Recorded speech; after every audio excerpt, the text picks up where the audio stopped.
UCLA here, student athletes J.R. Norris the fourth, Troy Gooch, and head coach John Spurra. Coach, if you want to start with an opening statement, and then we'll go to questions. It was a long night last night, so just trying to rest and recover a little bit today, get on the court, move around, and get our mind focused on the task at hand. I think it was a big win for us last night, an emotional win for us last night, jubilant.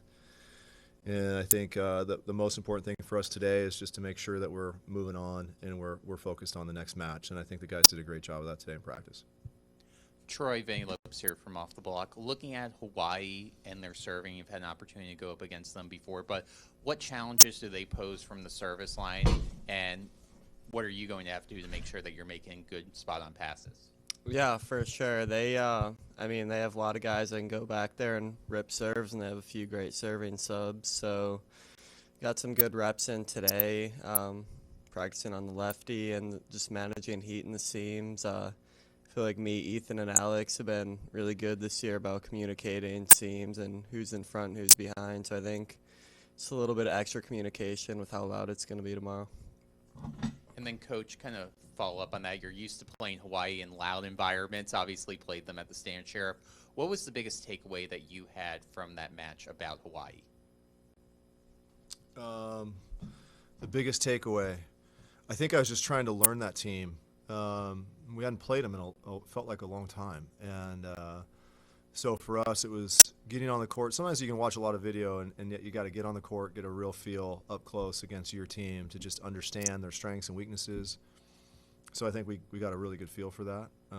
Biggest takeaways, exceptional team, exceptional players, very mature, very experienced. So I think we have a really big challenge ahead of us.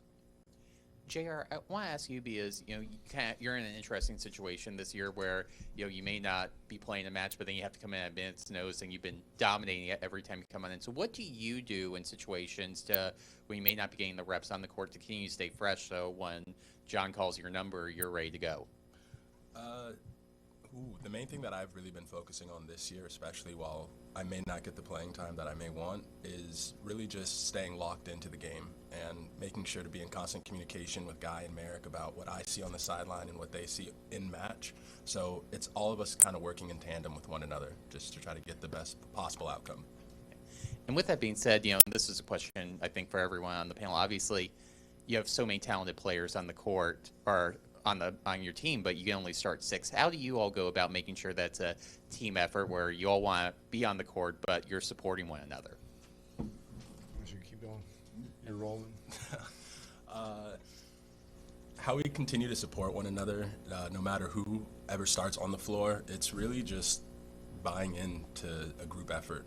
One of the cheers that we all do is Bruins on 3, family on 6, and to me, it just really means that we're a family unit and we're all working towards one common goal.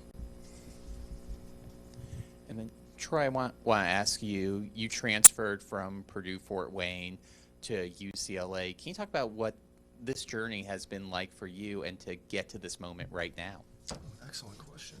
Yeah, it's been a great journey. I'm really grateful to be a Bruin. I wake up every morning and just walk to practice, walk around Westwood to practice, like going to Poly. It's just a really surreal opportunity, and couldn't be more grateful to be a part of this family. And it's one of the greatest decisions I've ever made. Just feel really comfortable with the guys, and I don't know, it's been a really great decision, and I have a lot of love for all the people at Purdue Fort Wayne, and I think they understood the decision I made, and just we talk a lot about being the best version of myself. Everybody, and I think making this decision was just how can I become the best version of myself every day, and it's something I strive for, and I think the guys around me can help me every day. And just to follow up on that, I definitely feel like your former Mastodon players are going to be pulling for you on Saturday night. Yeah, for sure. I talked to a few of them last night, and they're all watching, and they're all excited for me, so it's awesome.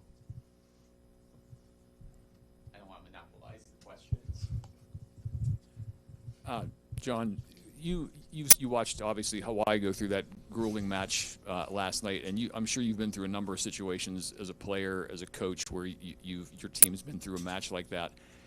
will fatigue be a factor for them, or is this a time of the year where everybody's played 30 matches and everybody's fatigued and it's really kind of a wash?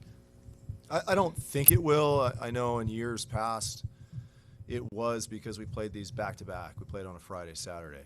And maybe the last time was 95, because I know that was the big issue because Hawaii and Penn State went 5, and we played Ball State in 1 and 3. And so I think there was some concern about fatigue back then, so they put the day off in between, which is the right choice. With a day off in between, I think it mitigates it to some degree. It may affect how things are going to happen today. We had a little bit of gas in the tank to maybe work on a couple things, and my guess is Hawaii is going to go out there and roll out and play a little pepper and probably be done. But that's probably the only difference here. Coach, it's been a couple months since you saw Hawaii, and obviously you guys are focused on the MPSF and getting here, right? But, Yeah. Did you kind of keep an eye on them in anticipation of you guys might see them again here? I think we knew that there was some thematic system and individual skills that we need to prepare for a potential stretch run. And we integrated those into how we would train every day. I wouldn't say that I paid much attention to Hawaii after that. We did have quite a bit of important matches ahead of us in the MPSF playoffs and all that. So I did not watch a specific Hawaii match until we had the bye week. Obviously, it's been a while since you guys had met, right? As far as the rivalry goes, and how much does it mean to have Hawaii and UCLA back on this stage? Given the history of these. Yeah, great history, and so I think those that are familiar with the history, and certainly the Hawaii and UCLA fans, are really excited to see it. I've heard a little bit about how maybe volleyball wanted to see this. Well, I don't know that the Long Beach State or Penn State fans felt the same way. So I think I don't know that I'd go so far as to say that, right? But I am excited to have this opportunity. I was hopeful it would have happened last year. It didn't. Long Beach played better, and they had that chance. So now it's our chance, and now we have a really fun matchup ahead. And I know that the crowd is going to be predominantly pro-Hawaii out there. They traveled very well, and they typically do. And we saw that in '96, even in Pauley Pavilion. It'll be a fun match. I think it's great for both programs. For you personally, how much of a connection do you kind of feel to Hawaii in the sense that you played with Stein Metzger and Fred Robbins? And, I feel. Like sorry, go ahead. I didn't mean to cut you off. Personally, I feel quite a bit of connection to the islands. I have some really great friends that are out there. Spent so much time over the years there. There were years when we were at UCLA where we were playing in the outrigger every year, and then if you were playing them in conference, you were going out there during the conference matches too. So there's probably maybe a decade where we were there once or twice a year. I've had the opportunity to coach Micah Christensen, the Shoji brothers, some great players from the islands. I've recruited some like Micah Ma'a and others. When I was at Irvine, even Brent Asuka. There's just this connection with Hawaii where they have such an amazing talent base, and so it's part of the volleyball culture. You're going to cross over with an influence from Hawaii, and so I do feel a connection to the islands, and certainly a really genuine, deep sense of respect for Hawaiian culture and how they play the game and what they mean to the game. Coach, I want to ask you about serving. I hope you'll appreciate the nuance on this question a little bit, because we've talked before, about serving, how it pays to be aggressive, rip it and grip it. But follow up with that, I've never asked you before. When you get in tight situations late in the match, or maybe a fifth game, does the calculus change at all in terms of, okay, maybe let's scale it back a little bit, or does the data still show, hey, rip it and grip it, keep doing what we've been doing? Let's ask JR. JR. So from what I've found in the 6 years I've been a part of the program, the philosophy on serving pretty much is determined kind of on an individual basis, but also from the coaching staff as well. For me personally, I found what's really helpful is if I make sure I don't go out and be timid whenever I serve. For others, or even including myself still, it's just about finding a rhythm or finding a groove in order to get into kind of the flow of the match. And then JR, do want to ask you is, you have been with UCLA a little longer than Troy. No offense, Troy, but Yeah. what do you feel has been maybe the biggest change in UCLA and the culture? Not that the culture was bad or anything when you first came here, but what's been some of the biggest changes that you've seen in the Bruins since you first came? The biggest change that I've noticed, especially from my first year to my very last year, is just the team dynamic with one another. In my first couple of years, we were very good with one another on the court, but after practices or even when we would travel, there wouldn't really be much interaction with one another off the court.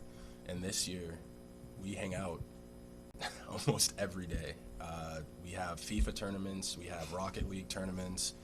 We just recently got Smash on the Switch controllers, so it's just been awesome. Like we really bond off the court. So you're playing more video games together. Most definitely. Who's the best video game player on the team? It depends on what game we're playing, but if it's FIFA, I'm gonna have to give it to myself. Rocket League, Rocket League would probably have to be Andrew and Rowan go back and forth. Alex is also a top player as well, and yeah, it just kind of rotates between us four. Yeah. I think FIFA is Matt Aziz. I mean, he's got a battle scar to show for a FIFA loss. You'll have to ask him about that. Oh gosh. John, I want to ask you a couple questions in terms of your coaching career. The first one being, I know we talked a little bit before this news conference started, and you were very early in your coaching career last time UCLA Hawaii played each other in the finals. What recollections do you have of that match in '96? I remember the substitution pattern for Skates was remarkable to me. He took out Neapoli, put Neapoli back in, took out Neapoli, put Neapoli back in the fifth set, and Neapoli was unbelievable in the fifth set. So to do that 3 times within a match is super interesting. I don't know if I've ever had that happen to me, but I've said that about a number of Skate subs that I witnessed over the years.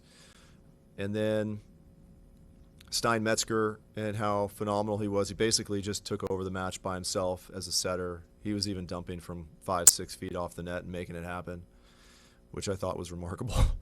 And he's such a competitor. I mean, Steino, I can't say enough about his attitude and his mindset. He is such a winner. Loved playing with Steino. And the fact that his beach team is having the success it's having is just not surprising to me, because if they just even absorb a little percentage of that guy's attitude, sky's the limit for that program. I remember the last play, James Turner putting it down. I remember Yuval Kotz. I mean, I remember the crowd. It's pretty vivid memory, because it wasn't a very good volleyball match in terms of how, the hitting percentages weren't, I'd have to go back and look, but Neapoli wasn't great early and came back and played great late. It was ugly at times. And the fact that we came back and won that is just especially after losing all the players we had from '95. I mean, you had a total clear out. And for Steino to take that team and have Tom Stillwell and Turner in the middle and Neapoli on, and then we have Wells on the left. It was Freddie Robbins, that was freshman year. So remarkable that team won a championship, one of Skate's great achievements, and honestly, Steino just leading that team. And then also, just take you back a little bit, 2012, you take over the UCLA job. Has there been anything in these last 11 years that you thought has been more challenging than you would have thought back in 2012, or conversely, anything that turned out to be a little bit easier than you thought would be when you took the job in 2012? I think you have to be more intentional with the development of culture at UCLA than you do at other places. And that's just because I found that there's a lot of reasons to come to a place like UCLA. The academics, the big-time school, and the football and basketball games, the resources, the academic reputation. There's just so many reasons to come here that aren't necessarily volleyball. At the end of my years at Irvine, we were getting volleyball players. They were coming to play ball. They were coming to be coaches. They're going there with a eye on the future of being a professional volleyball player. And so that made the development of culture a lot easier than what I found it to be at UCLA. And so what we've done over the last several years is just after recognizing that after a generation of players have come through UCLA and continuing to reflect on what we need to do for this program, which is why I honestly wanted to come back. I'd given 10 years to Irvine. We'd had some success, and it was time for a new challenge. It was more than just coming home. It was coming home, but it was also an opportunity to do something new and take on a new challenge. And this was more challenging in terms of the cultural development. So somewhere year 6, 7, when I recognized that, I just doubled down, put together a strategic plan, really emphasized that, and really have shifted the values that we're communicating to the guys about the level of commitment that's necessary for us to win here, because there is the potential for distraction and a variety of reasons for coming here. And we just need to communicate, hey, we're coming here to win championships. And final question for me, it's media day, so you always get one off-the-wall question. You all are close to Disneyland, so this is the perfect question. What Disney villain do you think would make the best volleyball player? I don't even think I know Disney villains. The problem is all the Disneys that I'm seeing are like Frozen, Moana. Trying to think of the villains there. What princess would make the best volleyball player?